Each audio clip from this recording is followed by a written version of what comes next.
Let your imagination soar with Audible. With stories across every genre, from expert advice to fantasy, you'll be inspired to imagine new worlds, possibilities, and ways of thinking. Listening can even lead to a positive change in your mood, habits, and overall well-being. As an Audible member, you'll get to choose one title a month to keep from their entire catalog, including bestsellers and new releases. Allow yourself to delve into the spooky this season by listening to classics like Stephen King's The Shining and Pet Sematary. There's more to imagine when you listen.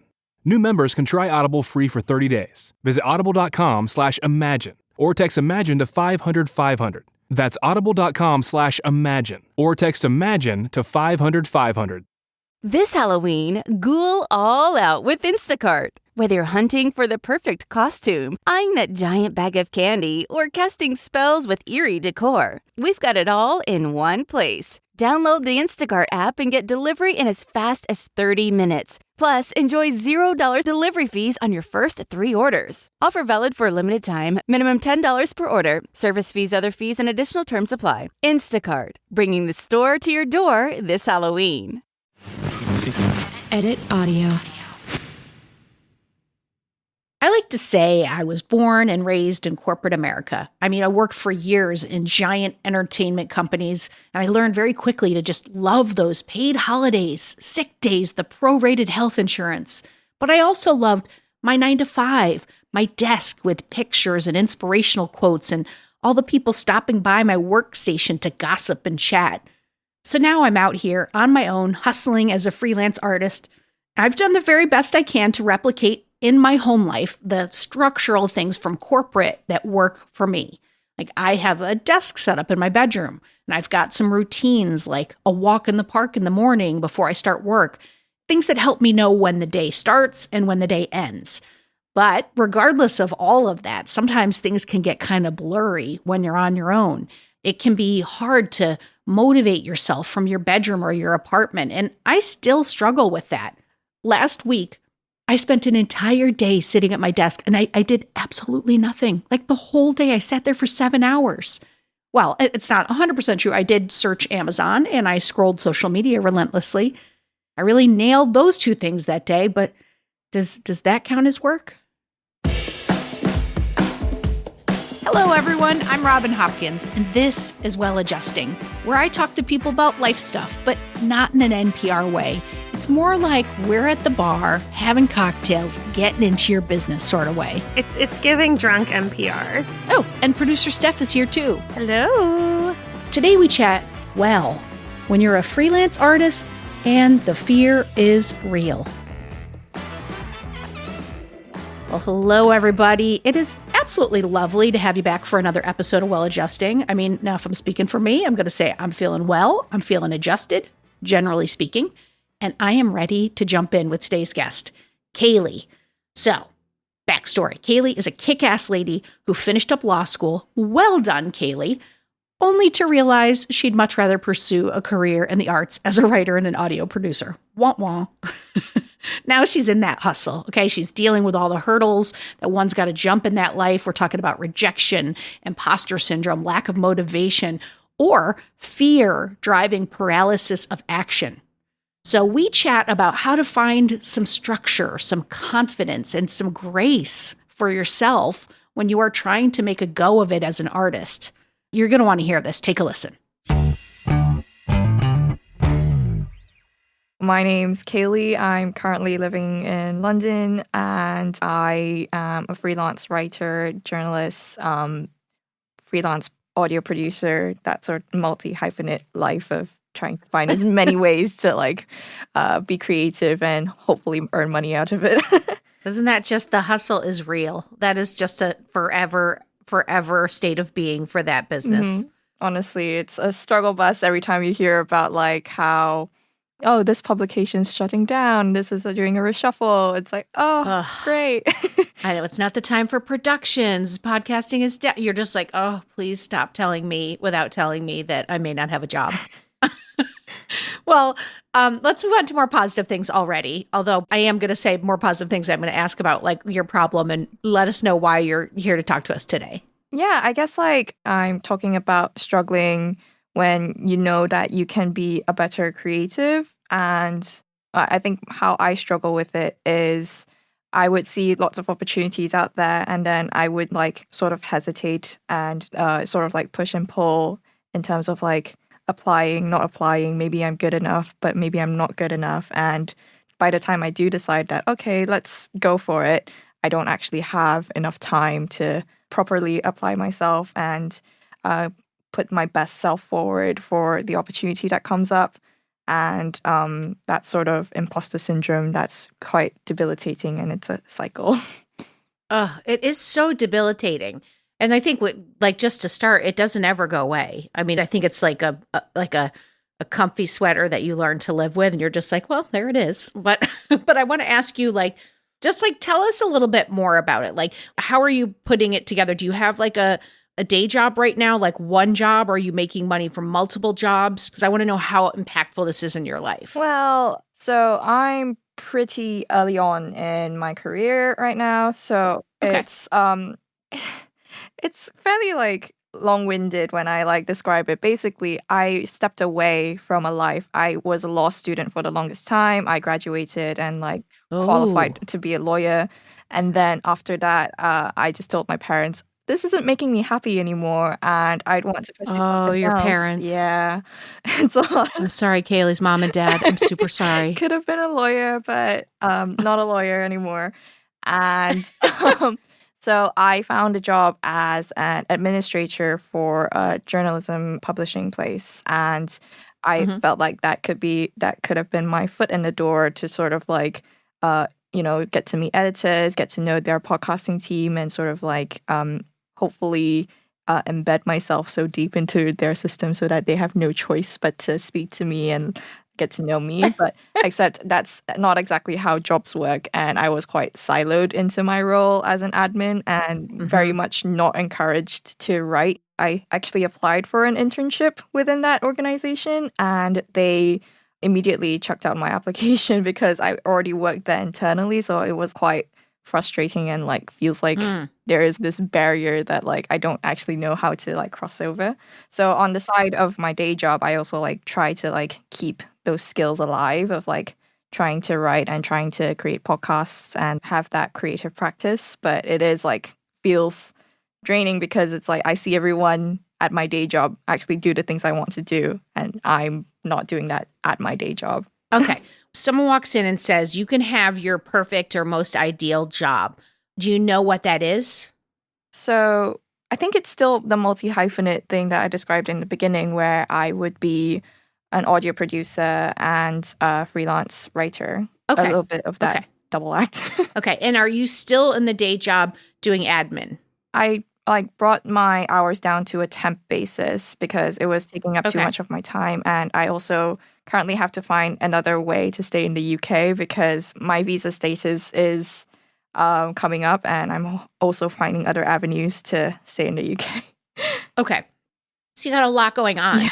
The mom in me has to ask a few questions first.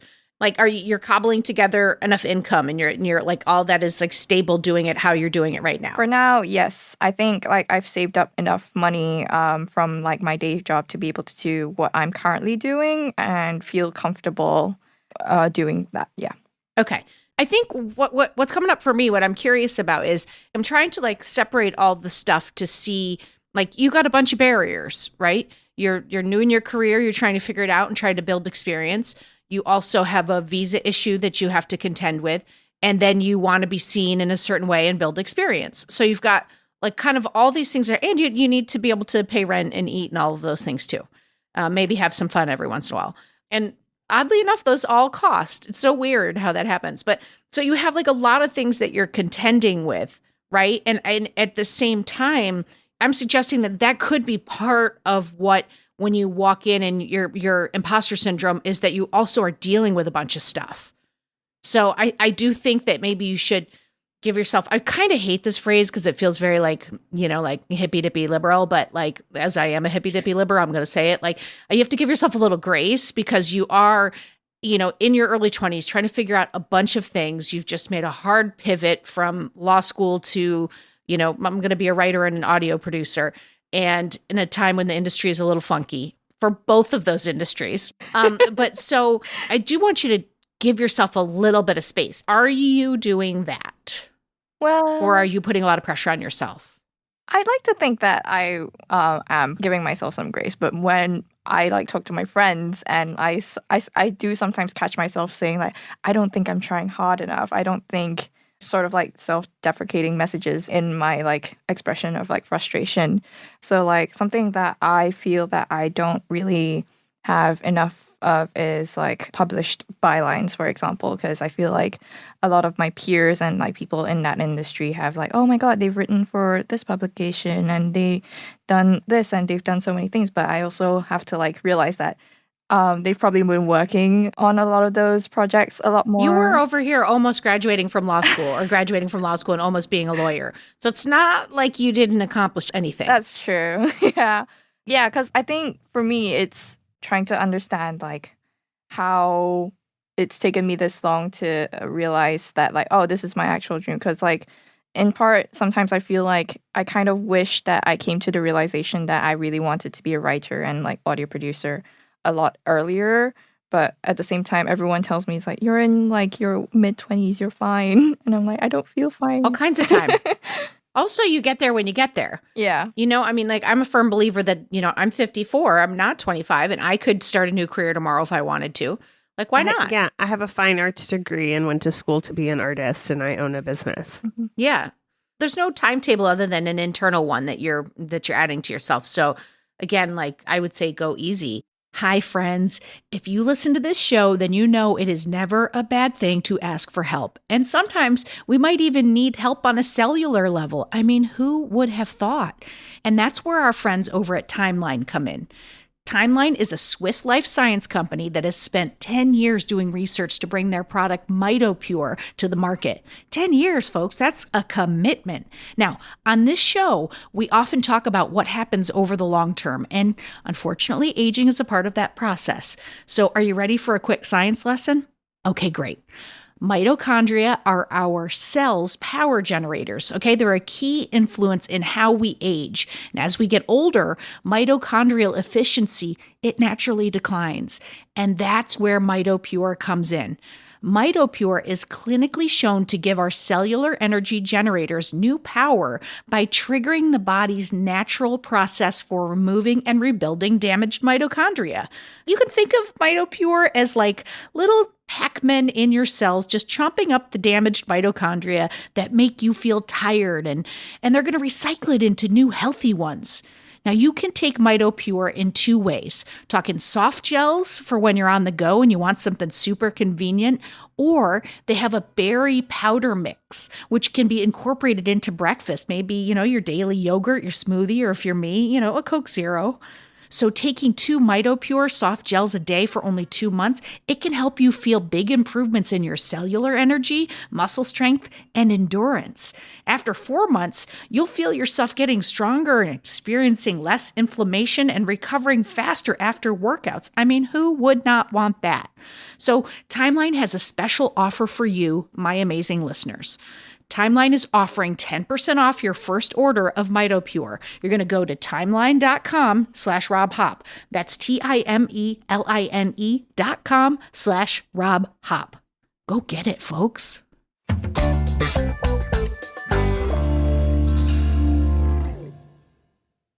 This episode is brought to you by Huggies Little Movers. Huggies knows that babies come in all shapes and sizes, and their tushies do too. Huggies has more curves and outstanding active fit. Parents know that there's nothing worse than an ill-fitting diaper, especially for active, wiggly babies. Huggies Little Movers are curved to fit all curves, so babies feel comfy no matter how much they're moving around. And we all know they're moving around a lot. They also offer 12-hour protection against leaks, which is a game changer. Get your baby's butt into the best-fitting diaper. Huggies Little Movers. We got you, baby.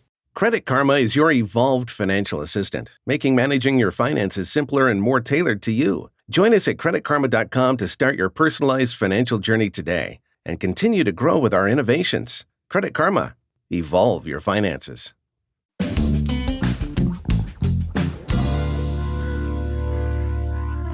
So I want to get into a little bit of like what you started to talk about at the top, which is like You said like an opportunity will come up because it's like, because you can't do anything about what happened before. You are here right now, right? So the question is then, what do you want to do more of? What could you do more of? Or like, is it a question of structuring your time better? Like if you got up and wrote for a half hour in the morning, is it a question of thinking outside the box and being like, forget bylines, I'm going to start my own Substack and see if I can monetize this? Is it a question of not having the ideas, or you're paralyzed with fear? Like when you say you want to do more, what happens to you? Do you shut down? Do you not go after things? Or do you have no idea what to do? Because they're all completely different avenues of stuck.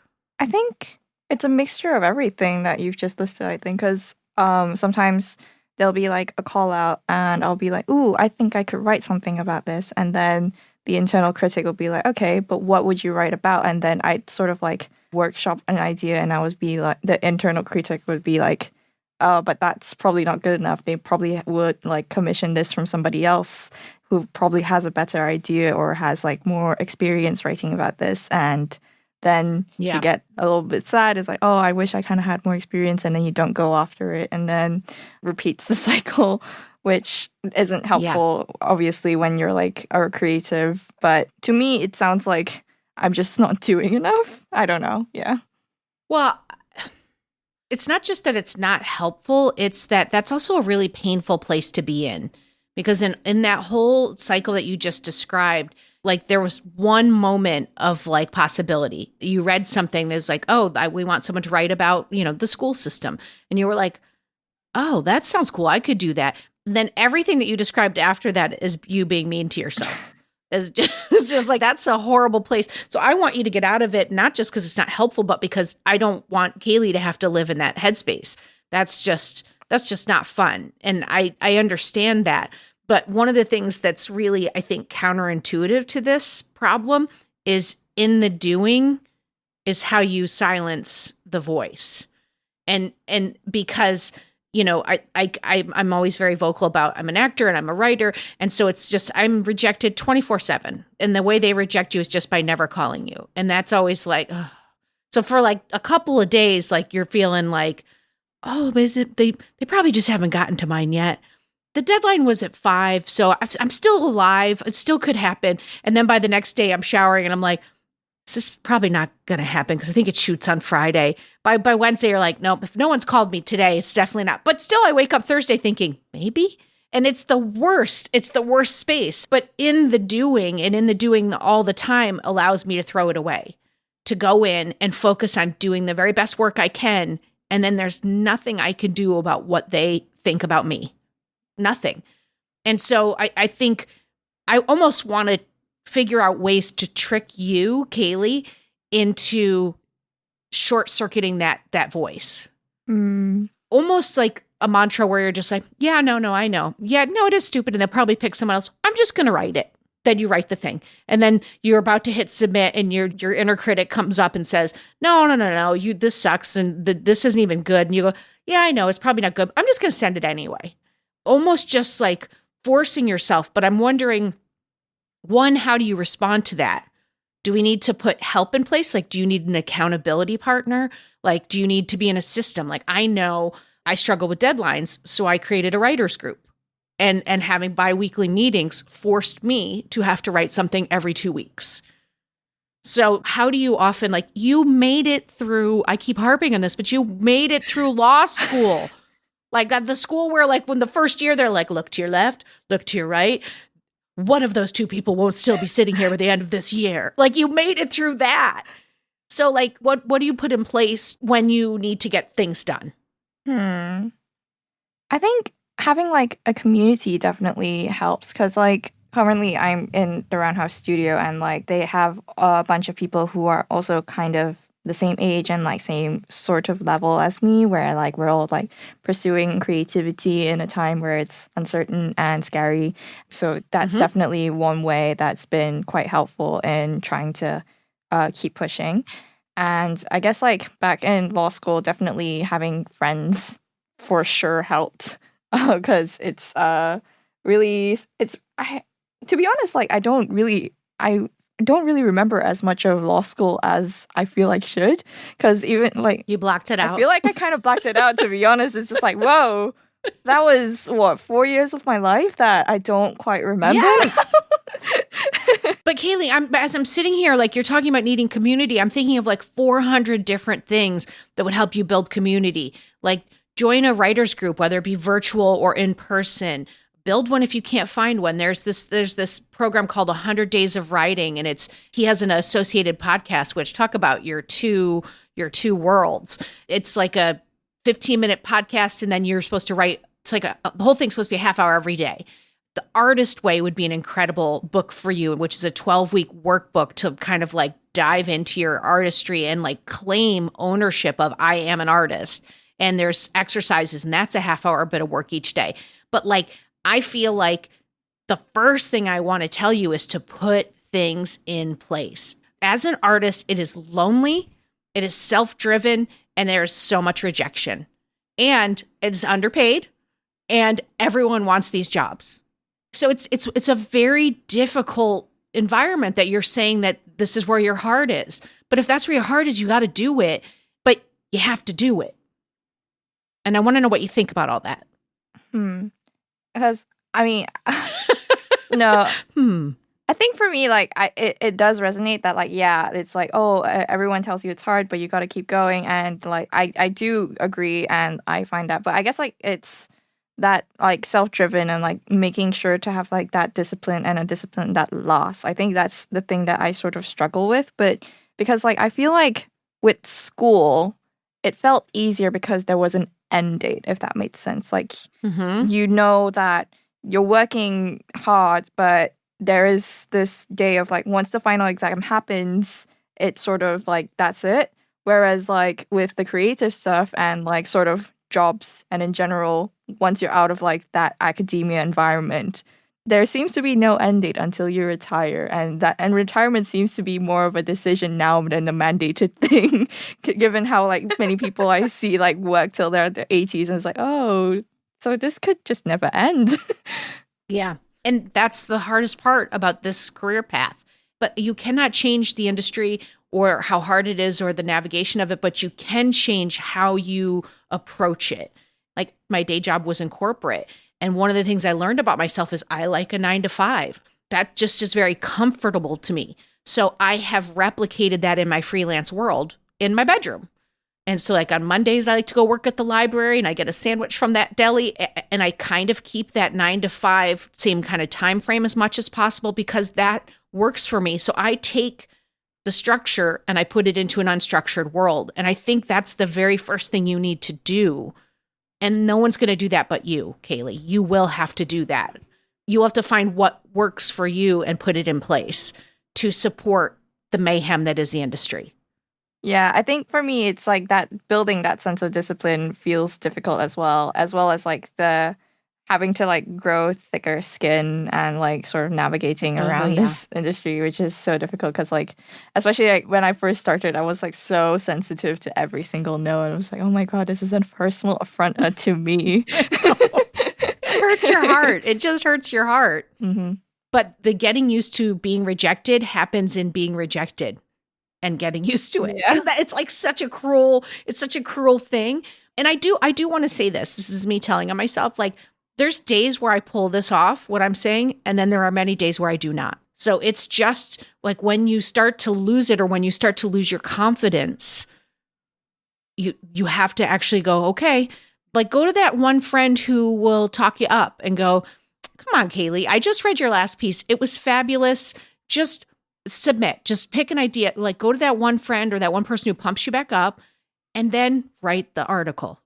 Because in the doing is where your confidence is and also is where you'll get better. And that also builds confidence. Yeah. And it stinks. I imagine that sitting across from me right now is the worst because I'm just telling you, just do it, Kayley. And that sucks. But I'm trying to say, I think there are a lot of ways where you can do it, learn, and get support. How much support do you have around your work and your art in your life? Like, do you have creative buddies?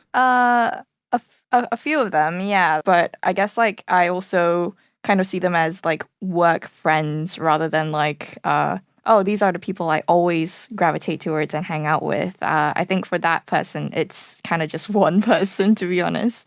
And I think this is something I realized as well, because like all of my friends are lawyers. Like all of the close friends that I made were back. You're building your arts community. Yeah, so literally all of the friends I make now in like a post-uni environment, and it's a lot harder to like maintain and like keep those friendships versus having made those friends in uni and like having that like sort of campus vibe. Yeah. I think on that part, you might just have to be patient. You're going to pick up people in this new area. If you kind of join some groups and do some stuff. I have one friend who we were doing it weekly. We're now doing it biweekly. We call it our manifestation biweekly. And we each have a project, or like he's in the middle of a big life transition, and I'm trying to kind of set up this creative business that I hope could be the thing that sustains me financially and allows me to make the art that I want to make. So biweekly we check in, but that check-in is it's a check-in that's both like what we're doing, like project driven, like I did this week, I'm going to do this, like, so there's commitments, but then it's also kind of like the feelings around it of like, oh, this week I'm just feeling like, you know, oh, this is a dumb idea, or how am I ever going to get this business off the ground? And so it's a combination of those things. So I have that one friend doing that, and then I have another friend where we just meet weekly to write. We talk for 15 minutes, and then we leave the cameras on, mute it, and then we sit and write. And I was behind a week on putting my Substack out. That meeting with her last week got me to put my Substack out this week. So looking at your life, who would you go to, and what are you willing to set up? So I have like one of my best friends. Her name's Julia. She's also a writer and podcaster. We actually had a podcast. It's still there. We have a podcast together where we just like talk about film and TV, but like it's been in the back burner now for the both of us. But I think I quite miss that sort of like, we're going to make sure we're going to have an episode out by Wednesday. That sort of like mentality, which I haven't been in that frame of mind for a long while, because we just haven't made anything in a long while. It's also kind of funny because we're quite remote. So she's based in New York and I'm based in London. So we do have like to work around shifts of like trying to get time as well. But basically I would want to like restart doing that sort of like accountability check. Just get together and just create. I think that's sort of something I really missed in my life and want to restart as well. Because I think at some point there was that level of like balance. Because I did this on the side when I was back in law school, and like I was able to like keep up with it. But once coming out into the real world and trying to like pursue it more full time in like the many weird ways that I've tried, it just got so overwhelming that it just like shut down on itself. Yeah. But I think it's still in me somewhere to be able to restart that, I think. It definitely is. It definitely is. I mean, I kind of want to see you do some journaling about what priorities, like what you want to do. You know, do you want to restart a podcast? Do you want to write a weekly thing? Do you want to like, I mean, I could literally list off a million different avenues for you to go down, but I don't want to jam something down your throat. I want you to design what you want to do and then start living into it. Like, you had to project manage all through school. You had to project manage like how you accomplished any goal. So your art can be project managed too. Not the ideas, but the when you put your butt in the seat can be project managed. So, you know, I'm curious about that. I think what's paralyzing for me now is because like I don't know how much the future stuff looks like. And like because of that, it's scary. Like literally, I don't know how long I'm allowed to stay in the UK for because of my visa, and that sort of like, oh, I should be looking for more job opportunities that should keep me here. And at the same time, I feel like, oh, I'm neglecting too much of like my writer's part, and like neglecting too much of like the project I'm meant to work on for Transmission Roundhouse, that sort of thing. And then because of like all those paralyzing things happening at the same time, I just don't do anything about it, which is very, Yeah. You're definitely in paralysis. You know, I'm not saying the UK thing is not an issue, because that's where you want to be and that's a life thing you've got to figure out. But I think that you're paralyzed in fear and thinking about the future, and that is going to just shut you down, and you're not going to be able to think about the future. That's why it's like, I'm like, can you journal? Can you be asking yourself questions of where do I see myself in 5 years? What job would I like to target? If I could run any podcast, it'd be this. Or if I own my own business, just ask yourself free-form questions and write about them each day so you can start to, we need to send you the Great You Plan, what used to be called the Great Robin Plan, but it's this document that I built when I was trying to change directions in my career. And I think it could be really helpful for you to kind of look at, like, what's the word of this year? It's dedication. And then what are my barriers to that? Like, where do I see myself in 5 years? What are my buckets of things that I want to work on and work toward? We're going to put this in the show notes, everybody, but we're going to send it to you, Kayley, because it's just, you need a starting point of approaching this. I also think it's not, I think there's like, that's like the future stuff, right? Like there's like, who am I in 5 years? What am I doing? Blah, blah, blah. And then there's like the day-to-day problems, which are like, well, there's no end in sight, which is kind of a bit of both. Or like, you know, should I be spending today working towards a career that keeps me in London? Or should I be spending it towards writing this thing that I wanted to write or whatever? I wonder if in the day-to-day stuff, like you could almost treat those like different classes that you had in school or something. Like that's interesting. Like your career is like law 201 and your, you know, visa stuff is, I don't know anything about law. So like whatever, class B. And then General law 201. Podcasting stuff is class number C and number C. Geez, I'm sick. Class number, you know what I mean? And segmenting them into like little buckets and then sort of like creating it, because it's not that you don't have that structure. Like you got through fucking law school. Like you have the structure.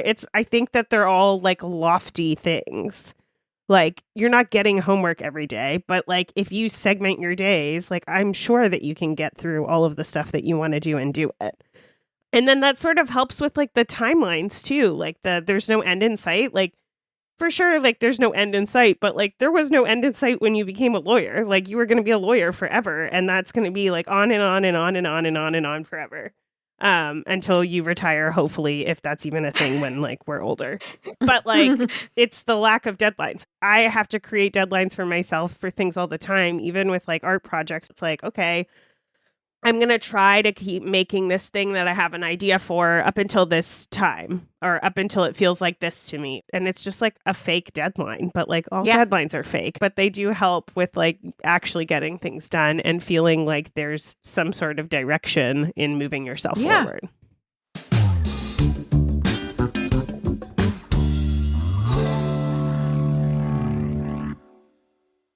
Hey, everybody. I wanted to tell you about a new podcast that I just came across that I have fallen in love with, and it is called Unleash Your Inner Creative with Lauren LoGrasso.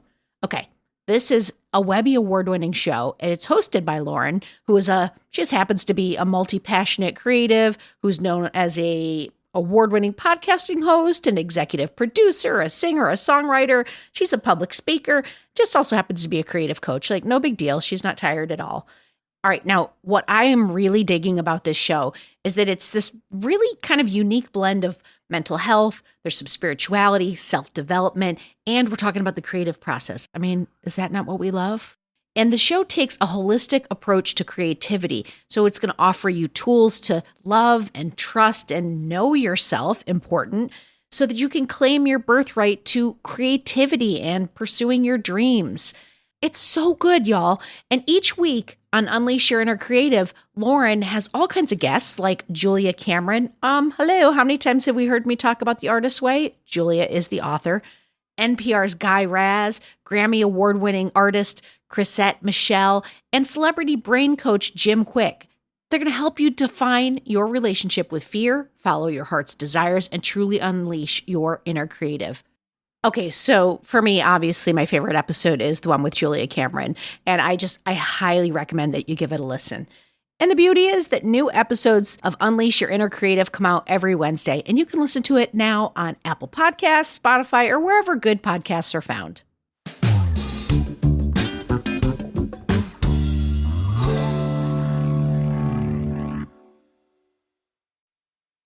You know that feeling when your favorite brand really gets you? Deliver that feeling to your customers every time. Memorable moments like these are key to building your business and your brand. Klaviyo turns your customer data into real-time connections across AI-powered email, SMS, and more, making every moment count so you can continue to build smarter, more meaningful relationships with your customers. Build smarter digital relationships with your customers and make every moment count with Klaviyo. Learn more at klaviyo.com/BFCM.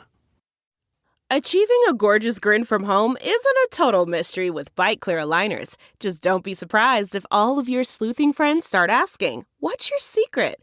Begin by ordering your at-home impression kit today for only $14.95. Bite Clear aligners are doctor-directed and delivered to your door. Treatment costs thousands less than braces. Plus, they offer flexible financing, accept eligible insurance, and you can pay with your HSA FSA. Get 80% off your impression kit when you use code WONDERY at Byte.com. That's BYTE.com. Start your confidence journey today with Byte. I do think that you've got two things. You got the logistics and then you've got the emotions.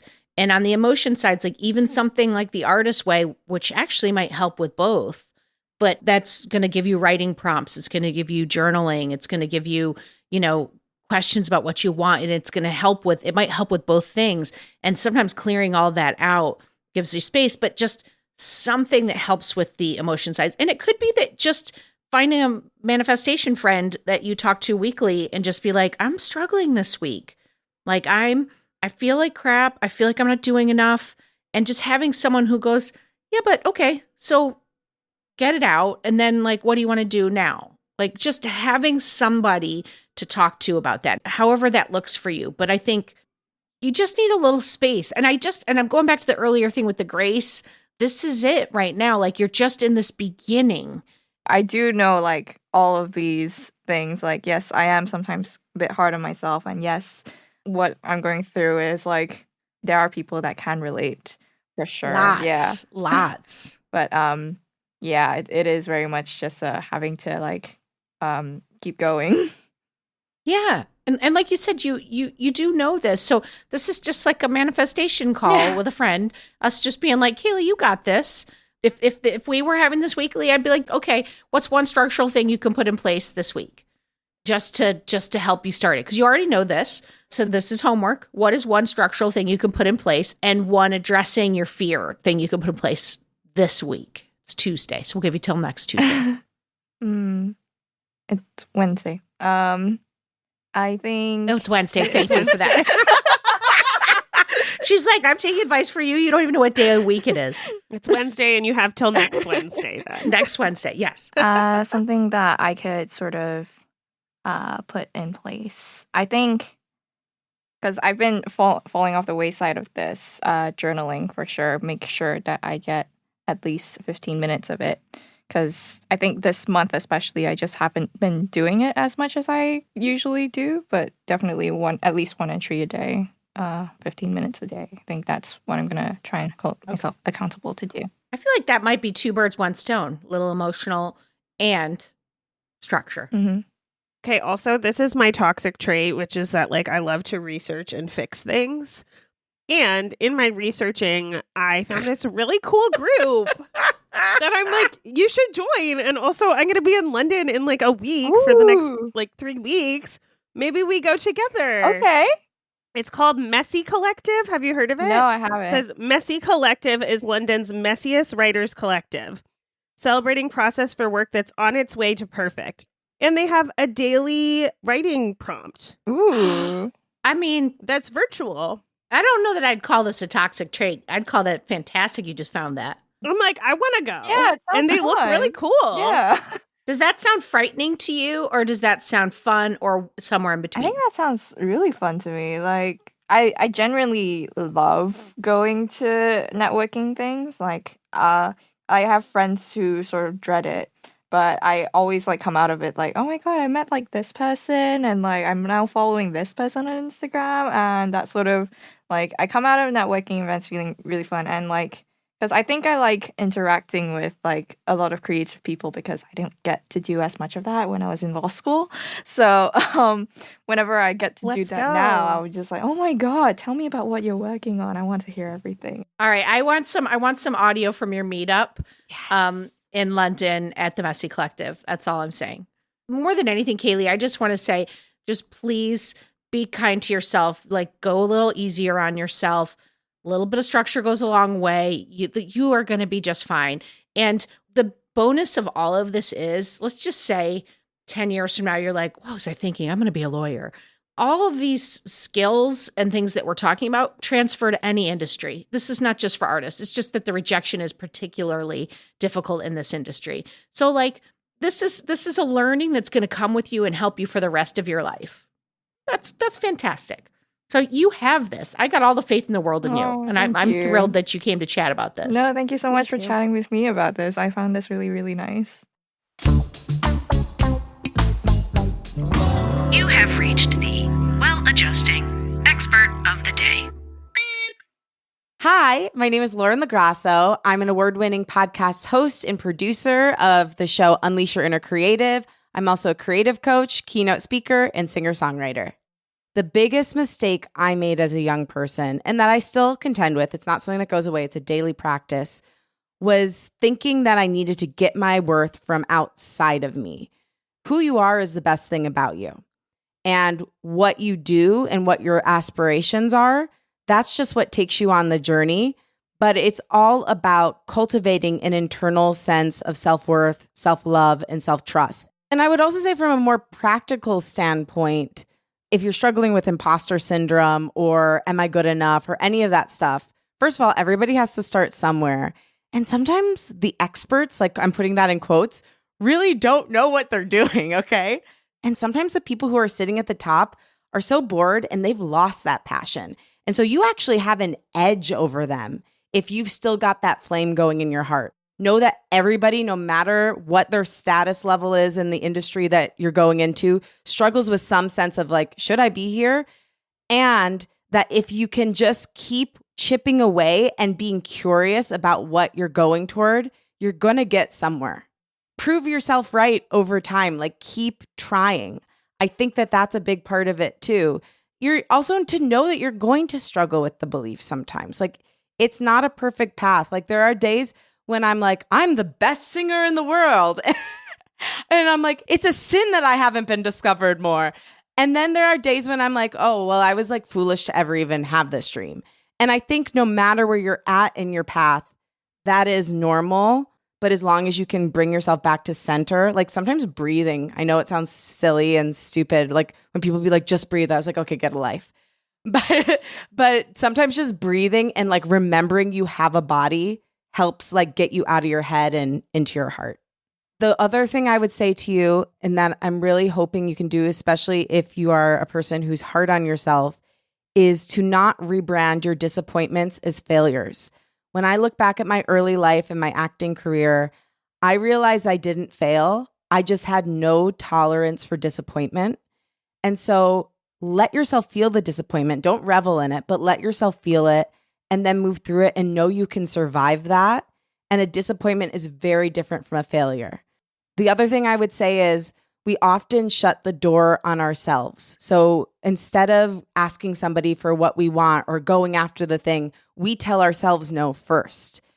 Please do not do that. The world is going to have no problem doing that. But don't start at home, aka in yourself. Say yes to yourself and just know that the calling in your heart is there for a reason. And even if it doesn't lead you to the exact thing you think you're going to do, sometimes the dreams on the way to your dreams are even more powerful than your original intention. So go after it. I love you and I believe in you. And we need more creative people in the world. So just keep going. My final words to somebody who's young and starting out. This is making me emotional because I struggled so much with the things you're struggling with right now. And I just want you to know you are enough. Like just the fact that this call in your heart is there is enough of a reason to pursue it. We need your voice, your perspective, your creativity. Creativity is your birthright. And when you pursue it, you're also inspiring other people to know that they can go after their dreams. It will be hard at times, and you can survive. Okay, that's it for today, folks.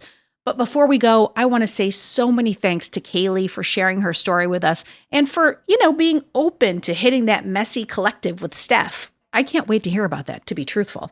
And thank you to Lauren LoGrasso for coming in with that expert of the day advice. You are our very own artistic fairy godmother. And if you love Lauren as much as we do, follow her at Lauren LoGrasso, or you can listen to her podcast, Unleash Your Inner Creative. It's fabulous. For more Robin, and you may need that, you probably don't need it, but if you do, you can follow me at Real Rob Hops on all the platforms, all the socials, as the kids today say. Well Adjusting is an editaudio original series. It's exec produced by Steph Colburn and Robin Hopkins. Our producer and editor is Maria Passingham, and our production manager is Kathleen Speckert. Thank you to the entire editaudio team and to you for listening.